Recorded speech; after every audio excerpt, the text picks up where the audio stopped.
With us tonight, Newt Gingrich, Judge Jeanine Pirro, John Solomon, Lou Dobbs, Lara Trump are all here. But first, President Trump, House Republicans fulfill a massive promise to you, the American people. They score a major win, finally passing a bill that repeals, replaces Obamacare, and begins that process. And that is tonight's winning. Are you sick of winning yet? Opening monologue. All right, so earlier today, after passing the American Health Care Act, House Republicans, they joined the president in the Rose Garden at the White House to celebrate. Finally, we're celebrating. Watch this. This is a great plan. I actually think it will get even better. And this is, make no mistake, this is a repeal and a replace of Obamacare. Make no mistake about it. Yes, premiums will be coming down. Yes, deductibles will be coming down. But very importantly, it's a great plan. And ultimately, that's what it's all about. We knew that wasn't going to work. I predicted it a long time ago. I said it's failing. And now it's obvious that it's failing. It's dead. It's essentially dead. If we don't pay lots of ransom money over to the insurance companies, it would die immediately. So what we have is something very, very incredibly well crafted. This is a good start, a major step forward in the effort to rid you, the American people, of the disaster that we know as Obamacare. Now, let's be honest. The bill that passed today in the House, it's not perfect. Unfortunately, sadly, there are dozens of Republicans who really didn't want to repeal and replace Obamacare. These moderate Republicans, even though some of them even campaigned on this promise for 7 years. That's the reality that House conservatives were dealt and the president was dealt. Now, these are also some major parliamentary hurdles that they had to deal with in the Senate that they have to clear. Budget reconciliation is being used, the Byrd rule. Chuck Schumer already talking about using parts of these parliamentary maneuvers to kill the bill. But what is being put forward today by the president and House Republicans is so much better than what we now see as a disaster, what is Obamacare today, a complete and utter failure, collapsing before your very eyes. I'll have more on that in a second. Now, I want to make this point first because it's very important. Democrats, the Destroy Trump media, alt-radical left, they will do everything they can do to stop this bill from ever reaching the president's desk. This fight is not over. It's very important, now more than ever, that Republicans begin to come together. As I've been saying from the beginning, build consensus. They need to show you, the American people, they are ready to lead and fix America's broken healthcare system because Obamacare is in a death spiral. It's a disaster. Now, Democrats, they're going to go deep down in the gutter. They will deploy every insane, irrational scare tactic to misrepresent what is actually in the bill. For example, this is a riot. Take a look at some of the insanity and the things that Democrats said to the lead up in today's House vote. This will cost American lives if it ever becomes law. This will mean death, pain, and suffering to people's families. Really a stupid bill. It is a bill of deconstruction of government. From the beginning, Trump Care was a moral monstrosity that will devastate seniors, children, and hardworking Americans. This crushing age tax will fall on some of the most vulnerable members of our society. Tens of millions of Americans who are living with pre-existing conditions will be screwed. Instead of this cruel bill, let's come together to improve health care, not take health insurance away from millions just to give tax credits to the wealthiest. We're better than that. Let's put this bill in a coffin, not Americans. Let's kill and bury this bill. Thank you. Kill, murder, slander. Republicans are racist, sexist, homophobic, xenophobic. They want dirty air and water. Now, if this isn't enough, yes, Senator Bernie Sanders, he tweeted this. Donald Trump, Republicans just celebrated voting to let thousands of Americans die. Why? So billionaires get tax breaks. Now, think about that.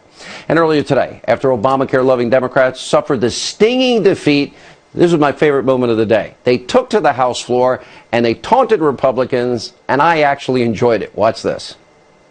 1944, a bill to enhance sanctions with respect to transactions related to North Korea and for other purposes. All right, so sore losers, every one of them.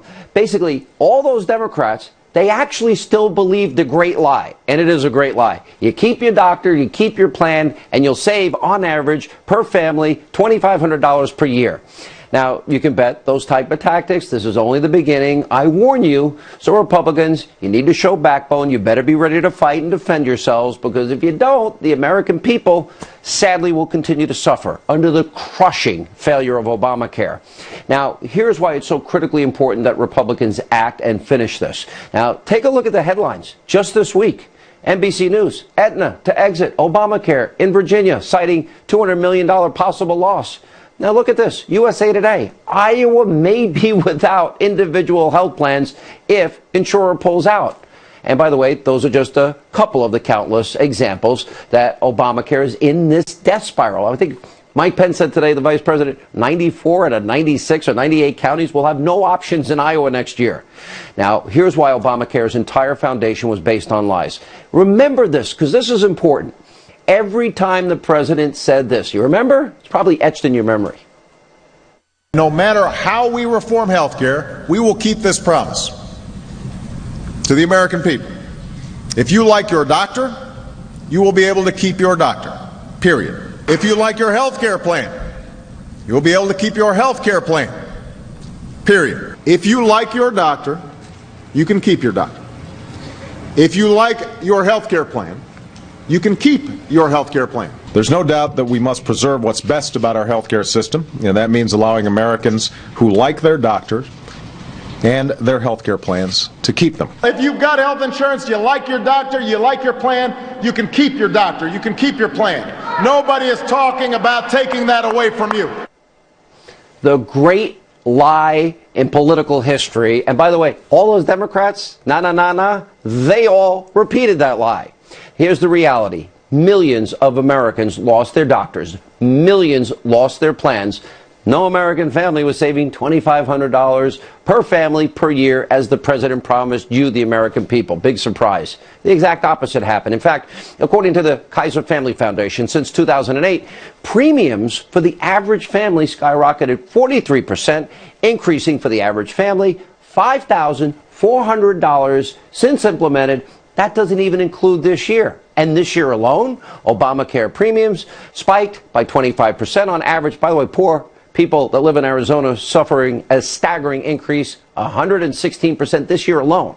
Deductibles for a family jumped by 15% this year alone to almost $7,500. And right now, in almost a third, imagine this, in a third of all U.S. counties, there is only one healthcare insurer to choose from. President Obama, all those Democrats, they promised a free market system. They lied to you. It's the great lie, and they failed miserably. So now Republicans, they're stepping in to fix Obama and the Democrats' mess. They're now offering a plan that is actually based on free market principles that will actually lower costs. And the CBO projects premiums for the average American will actually, get this, go down under the Republican plan instead of rising by 25% like they did under Obamacare this year. You, the American people, all of you out there, you deserve to have the flexibility, choose the type of plan that best suits your needs instead of big government mandates that dictate the kind of care you can buy. It gets rid of over $1 trillion in taxes, $1 trillion, reduces the deficit. If I was down in Washington today, it's not the perfect bill. If I was serving in Congress, I would have voted yes. As the vice president said, this begins the process of undoing the death spiral of Obamacare. Joining us now with reaction, the author of the brand new book, Understanding Trump, former Speaker of the House, Fox News contributor, Newt Gingrich. I honestly have been, you're laughing at me. I know why you're laughing at me, so don't even start, because I've been so frustrated by this process. And you come on, very sober, elder statesman of the show, longtime friend and mentor, and you just, Hannity, let me calmly walk you through the process. Go ahead, look, calmly walk us through the process. Tonight, no. Be excited, be happy, be positive. I am. This is Trump's. My newsletter tomorrow is going to be entitled Trump's Triumph. I mean, this is an extraordinary achievement. It is 3 months earlier than Reagan got his tax cut. It is 13 months earlier than we got welfare reform. It is I think 5 months earlier than they got Obamacare through. I didn't think they could do it. I mean, I was very, very skeptical. They kept working, and I know you sometimes disagree with me on this, but Paul Ryan was in there every day trying to find votes. Mark Meadows was a great leader who said from the minute the original bill went down, we got to come together, we got to find a compromise. Meadows provided real leadership. Kevin McCarthy provided leadership. Reince Priebus hung in there when it was very tough, but in the end, all right, I'll it came agree down with you. to Donald J. Trump, okay? All right. I would say Mark Meadows and the Freedom Caucus, the unsung heroes, because they never stop. I am happy. I'm not complaining. I give credit to the speaker. I just said it, okay, because I've been very critical. Right, number two, I did, and the White House, I know Reince Priebus worked hard day and night. I know for a fact because I talk to these guys on a regular basis, and they weren't exactly always happy with me. I agree with the Vice President, this is a good start. Tell us why you like this. Look, here's what I really like. They hit a wall. They backed up. They tried a second time, and they knew they were going to hit the wall, so they didn't take the vote. They kept working. They kept talking. Trump kept talking to people as late as yesterday, individually, developing amendments, thinking things through. The art of the deal, come to Washington, D.C. The president would never back off. He would never give up. Now, the reason I really like this is the hardest thing they're going to try to do. It is totally partisan. It's impossible for Democrats to be for it. It's 1/5 of the economy, and it's life and death. And despite everything, and I have to tell you, I'm very impressed. I was not at all confident they could pull this off. They have just willed their way to talking with each other. Moderates like Fred Upton, who came forward with a very important amendment. As you said, people like Mark Meadows of the Freedom Caucus, all of the leadership working as a team, the vice president pitching in, the president doing, an amazing number. Somebody should get the total number of conversations and meetings that President Trump has had to get this done. And the reason I'm excited by it is they didn't back off. They didn't flinch. They didn't say it's not possible. This makes me think when we get to a job-creating tax cut bill, when we get to really reforming the government and draining the swamp, we're seeing how serious President Trump is, and we're seeing a Republican Party which is maturing in front of our very eyes. Finally, I'm excited, Sean, because I've been an active conservative my whole life. I think conservatives don't relax and celebrate when they have something really big to celebrate. And this is really big. I mean, we are repealing Obamacare. I know you know, because we go back since 1990. I know you know how to celebrate because I remember drinking a big can of beer called Foster's Lager with you, if you remember back in those days. So I think you're right. I'll take your elder statesman perspective, and I think it's a big win. Absolutely, and I am happy about it, and I love that the Democrats are unhinged. I'm saying this to the whole audience. Every conservative you know in this country ought to take a deep breath, relax for one day, celebrate. They have a double win. They don't have Hillary Clinton, and they just repealed Obamacare. I mean, if that doesn't give you a reason to have a good weekend, I don't know what could. You know what? I think I'll take off tomorrow just because of you. All right. We'll have more. We'll have more with the former speaker right after the break. And also tonight, an incredible Hannity investigation. Our friend John Solomon of Circle News is breaking incredible news tonight, a disturbing report. It reveals the Obama administration during the 2016 campaign literally distributed thousands of intel documents, more than anybody else has reported. John is here to explain tonight and investigate. We'll get reaction also from the legal side from Judge Pirro. Also, President Trump came to New York City today. He gave a speech aboard the USS Intrepid. We'll get reaction from Lou Dobbs, and we'll have him respond to Chrissy Teigen's insane tweets. Wait till you see what she is blaming the president for. And we'll also talk to President Trump's daughter-in-law, Lara Trump, as we continue about censorship and Stephen Colbert's crude remarks. That's straight ahead on this busy, celebratory Hannity. Straight ahead. The groups have all come together. We have the Tuesday group. We have so many groups. We have the Freedom Caucus. And they're all great people. But we have a lot of groups. But they all came together. Really, Paul, I'd say in the last 3-4 days, especially in the last day. I see Mark and I see Kevin. I see so many people, Jim. We just have developed a bond. This has really brought the Republican Party together. As much as we've come up with a really incredible health care plan. This has brought the Republican Party together. That was the president earlier today in the Rose Garden celebrating with House Republican lawmakers after the GOP health care bill was passed. Still with us, former Speaker of the House, Fox News contributor Newt Gingrich. You do have a great historical perspective. I love to give you a hard time. And it's interesting because in many ways you weren't as confident. I was like, I don't care, get it done. And we had two very different perspectives. You would have rather do other things first. But you said something that's interesting. You said that there's a maturing process going on before our eyes. They're now growing into their leadership role, which maybe they weren't ready for in some ways. And I also have had to face a reality as a conservative I don't really like. There's 100 moderate Republicans that are not as conservative as I am, and it's annoying. Well, let me say a couple quick things about this. First of all, I spent years saying we can build a center-right coalition, but you can't build a right-only majority. And that's what we have. We have a center-right, which is, frankly, radically better than Hillary Clinton and Nancy Pelosi and all those guys. So be happy that you have a center-right majority that controls the schedule in the House and Senate, that gets a U.S. Supreme Court justice through, and that does these other things. There's a second thing that's maturing. President Trump tonight knows members of the House dramatically better than he did 6 weeks ago. He knows individuals. He's talked to them. They've been in the office with him. They've been on the phone with him.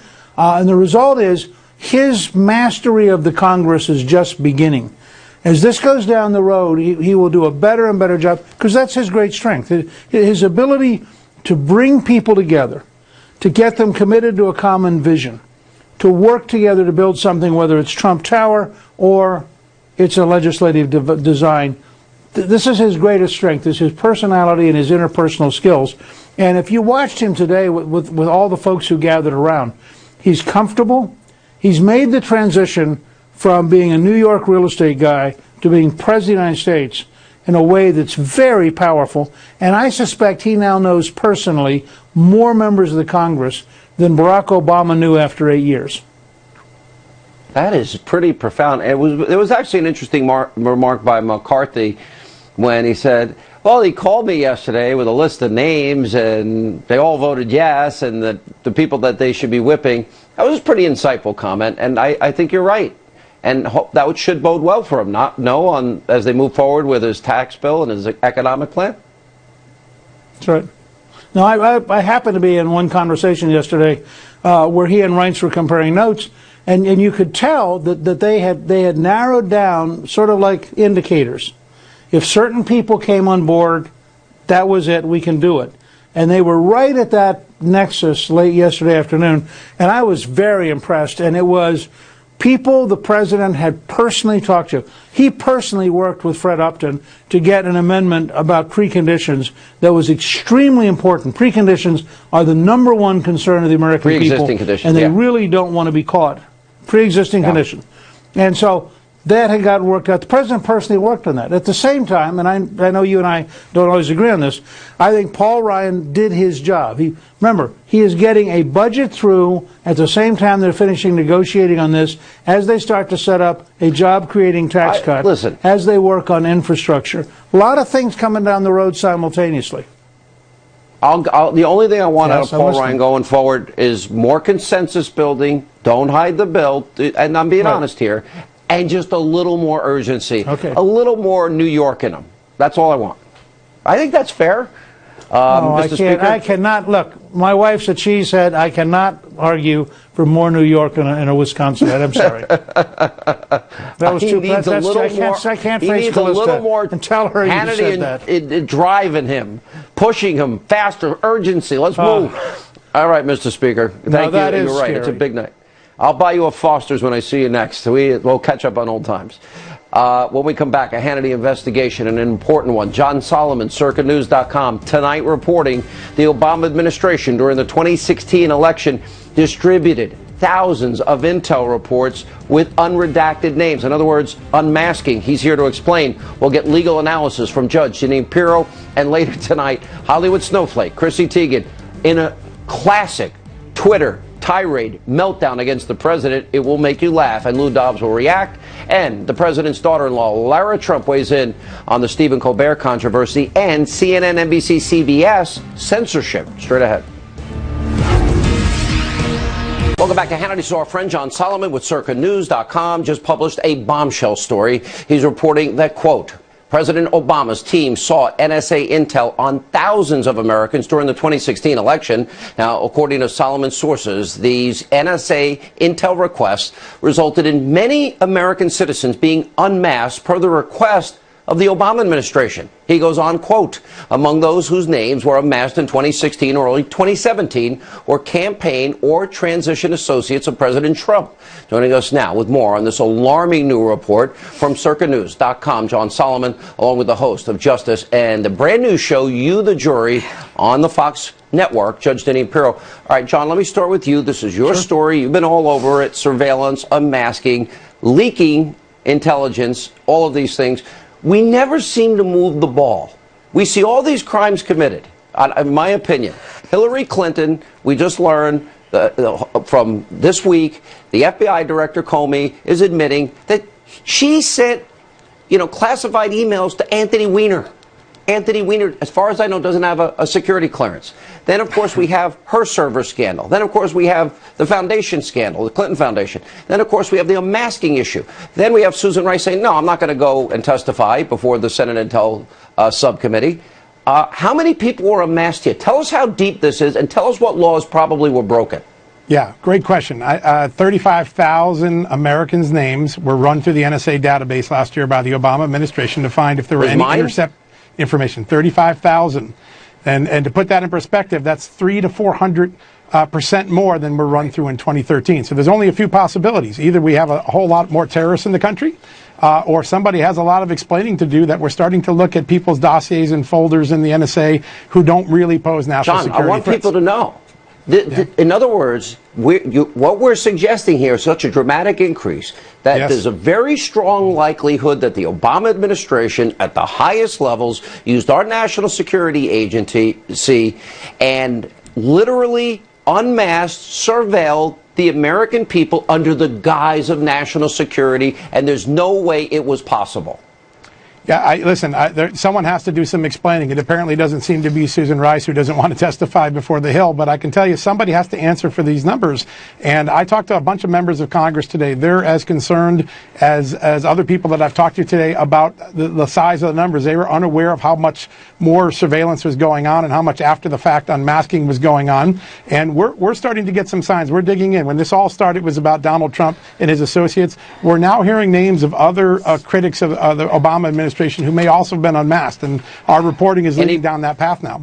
Judge Pirro, based on what you're hearing and based on the numbers that John Solomon is confirming tonight, what are we talking about in terms of the law, the magnitude of the charges, and what potential abuse of the Constitution occurred here? Well, you have a very fundamental abuse of the Fourth Amendment, spying on Americans, surveillance, and then allowing political appointees, as Obama did in 2011, to unmask the names of individuals who were accidentally or incidentally collected in a foreign surveillance. And then in 2016, in the midst of a presidential divisive election, the allowance of those reports to then go across a whole platform of National Security Council agencies, it is teed up, Sean, for the biggest abuse of privacy that that we've ever seen in American history. And it's no surprise, given that Barack Obama, the president, allowed his people to go after these Americans' names, and for Donald Trump, his transition team, and members of Congress to have been unmasked by a woman who is known, and that is Susan Rice, to be a liar based on what she did and said about Benghazi, about Bo Bergdahl, about when she unmasked, whether she unmasked. I mean, this is fundamental, unconstitutional, illegal. All right, illegal. So based on just the numbers, the outrageous disparity in numbers that John Solomon is reporting at CircaNews.com, is there any plausible explanation other than Americans were spied on, Americans were unmasked, and if John is saying names are going to be revealed, and that this was done for political purposes. Well, you've got Susan Rice, who, of course, is refusing to testify before the Senate subcommittee and basically saying, well, I'm not going to go in there and explain anything. And as far as I'm concerned, it's either because she's afraid she's going to commit perjury or because she may actually implicate herself in some kind of criminal behavior. And so what's got to happen now is that if more and more people understand or see that they have been unmasked for political purposes, and if this is all corroborated by this exponential increase in the surveillance, then at some point you have to say the intent is clear. There is an intent to spy on these particular Americans under the guise of, well, we're just looking at things that are accidentally or incidentally collected. All right, John, great work. Judge Pirro, as always, thank you. And coming up after his big win on health care earlier today, the president traveled to New York City where he gave a speech aboard the USS Intrepid. We're going to play you some of his remarks. We'll get reaction from Lou Dobbs. Plus, he's going to weigh in on Chrissy Teigen's unbelievable tweets. They'll make you laugh. And later, the president's daughter-in-law, Lara Trump, joins us to talk about censorship at networks like CNN, NBC, and CBS, and Stephen Colbert and what he said about her father-in-law. That's straight ahead. Welcome back to Hannity. So President Trump was in New York City tonight, less than an hour ago. He gave a speech aboard the USS Intrepid in commemoration of the World War II Battle of the Coral Sea. He spoke about the need to defeat ISIS and more. Watch this. We reaffirmed the tremendous friendship between the United States and Australia and the vital importance of our security and our alliance. The armed forces of our two nations are operating side by side almost every day, fighting to defeat ISIS and the scourge of terrorism. And we will eradicate terrorism. And also tonight, another celebrity snowflake is in complete meltdown mode. Let's take a look at Chrissy Teigen just lashing out unhinged at President Trump in a Twitter temper tantrum. Quote, so bleeping tired of this manically insane, incompetent president and this dumpster fire administration. I'm going to have to go on another med. This is not a joke. I think I need to either up my dosage or talk to my doctor to see what works for me when the world explodes. And today I had a tooth shaved down because crippling anxiety makes me grind and rock my teeth on one side. I blame Trump and more. Joining us now from the Fox Business Network, Lou Dobbs. Let's start with the president, Lou. And, you know, before we get to the... I see you laughing. This was a classic. But the president tonight was pretty interesting because this was a serious commander-in-chief taken to the stage with the command and knowledge of history on top of a really big win on health care today. A big win on health care, a big win on spending. The Senate giving him his bill, the Democrats threatening, as you well know, to shut down the government, almost seeming to hope for a shutdown. He won that, issued an executive order on expanding religious freedom of expression, putting churches and temples and synagogues back in the public square. And, oh, yes, taking command of all of the House of Representatives as they, by a huge margin, 217 to 213, passed the health care bill that all people just, Sean, a week ago, everybody was saying he couldn't possibly get this done. And what did he do? He met with everybody who even thought about talking to him and negotiated a win. Yeah. I'm a little annoyed, as I was telling Newt earlier tonight, Lou. I'm a little annoyed. We now know there are 100 Republicans in the House that are really not committed conservatives. And now Newt has always talked about, he explained the center-right coalition, and we're now dealing with a reality that is very unfortunate to me as a conservative, and I would assume you too. You're right. Yeah, it's concerning because it's hard to figure out exactly what the Republican Party represents when you have a group of people who are not following their president, who are not listening to him as he is moving forward, the one who articulated a vision, won almost 63 million votes, the Speaker of the House, who seemed at most points, frankly, to be in opposition to this president, who only got 230,000 votes in re-election. And people listen to them as if somehow that makes some sense, that there's a better way agenda and the president's agenda. There's only the president's agenda, and to Paul Ryan's credit, today I think he acknowledged that. All right, last thing. All right, let me go to the snowflake meltdown, Chrissy Teigen. And one other one. I also had to Botox put in my jaw muscle to relieve the tension from constantly clenching. I was not like this before. Pay my bill. Pay my blah, bills? blah, blah, president. Pay my bills. I mean, a rich snowflake. Anxiety, meltdown. I mean, I don't even know what to say anymore. I think all you can do when you get to this point of absurdity, Sean, I know that it's all I can do. I just laugh. I mean, who is this woman? I don't know. What kind of mentality is it? And if she's on so many meds that need adjustment, I would hope she would just holistically reconsider her whole being.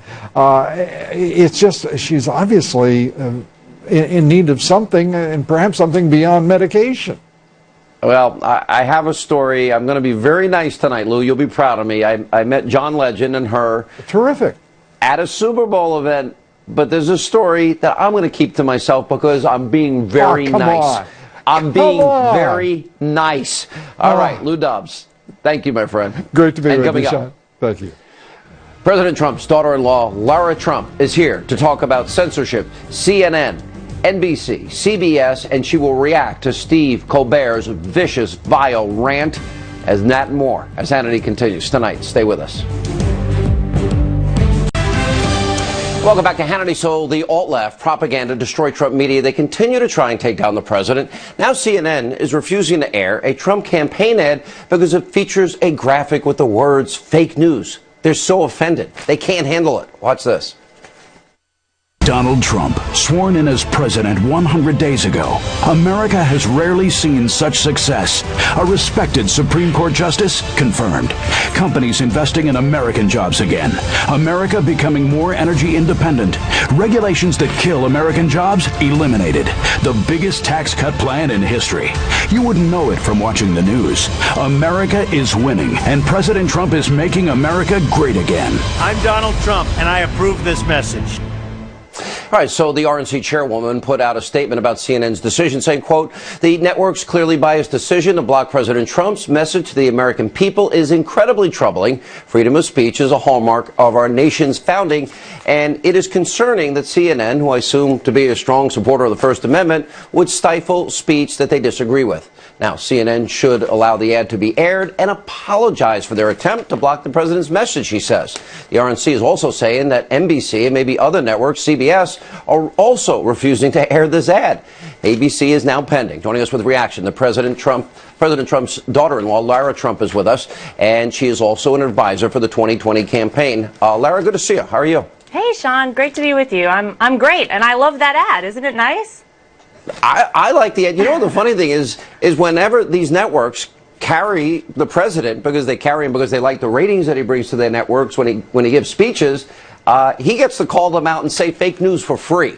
So the idea that they wouldn't take money because they're so offended that he calls them out on a regular basis is almost laughable, and maybe they have a fiduciary responsibility to their shareholders. What do you think? Yeah, well, absolutely. And listen, we have seen it time and time again. We saw it throughout the entire campaign. The fact is that there are certain networks, the majority of the mainstream media, in fact, throughout the country, who refuse to report the facts and the real facts. And we felt like, as the campaign, that it was our duty to report to the American people the incredible things that the president has done in his first 100 days in office. And that's why we put this ad together. And quite frankly, it's a great ad, and it highlights all the wonderful things that have happened that you don't hear about every day because some people don't watch Fox News. And if you don't watch Fox, you probably aren't hearing about all the great things the president has done. Lara, I don't watch a lot of these other networks, but I'm just venturing a guess that at least in prime time, I think I'm the only one that put up on the screen, and we could do it now if we want, but we did it all in the lead up to the 100 days and his 100th day in office, all the successes he had, culminating, by the way, with a huge win on health care today for him and a big push on his part. I don't think this ever goes away. This is Trump derangement syndrome. What is your reaction to the... I've never seen such hostility to any one man or any one president. What is your reaction to all of it that you and your family have had to deal with? Yeah, I mean, listen, you would think that after a while you would get used to this sort of thing, but it's never normal. It's really disappointing that we live in the United States of America. This is supposed to be a free society. We have freedom of speech. The fact that this ad is not being shown on CNN, on NBC, on CBS, on news networks who have a duty to report to the public the facts, that they are blocking something like this is really, really ridiculous to me, and it's really sad. As a family, I know what you've been through. By the way, I heard your announcement. I've known Eric and Don Jr. for a long time. You're about to have your first child. There are even people attacking that. Yeah. Ivanka Trump, the daughter of the president, the son-in-law of the president's wife, the president's 10-year, we can't leave a 10-year-old kid out of this. He's been attacked.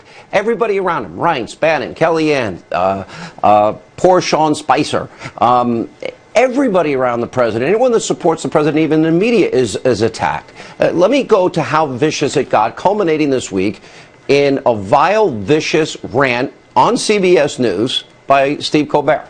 John Dickerson has way too much dignity to trade insults with the President of the United States to his face. But I, sir, am no John Dickerson. Mr. Trump, your presidency, I love your presidency. I call it disgrace the nation. Sir, you attract more skinheads than free Rogaine. You have more people marching against you than cancer. You talk like a sign language gorilla who got hit in the head. You know, Laura, first I can't imagine any conservative or any comedy show saying this with that vicious, that vile about President Obama if he was president. And by the way, Colbert probably should be kissing the president's you-know-what, because he personally, single-handedly resurrected what was a failing career for him and his 500 writers that work for him. He was dying on the vine until he went hard, harsh, vile left.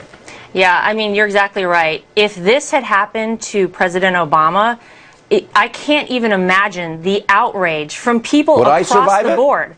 What if I said it? You know what, Sean? I don't think so, quite frankly. And it's terrible because I don't care who you voted for in this election. Donald Trump is the president of the United States for all Americans across the board, and that demands respect. And the fact that CBS allowed something like this to be aired is really, really disrespectful and outrageous, in my opinion. And I'm very, very disappointed to see that the reaction, quite frankly, hasn't been harsher against Colbert. All right, Lara, congratulations to you and Eric on the baby, and I know you have to put up with a lot, and yes, we do need freedom of speech, and thank you for being with us. Thanks so much. When we come back, we need your help. A very important question of the day, and we've got the voicemails, apparently not so nice tonight, that you left on the Hannity hotline. Straight ahead.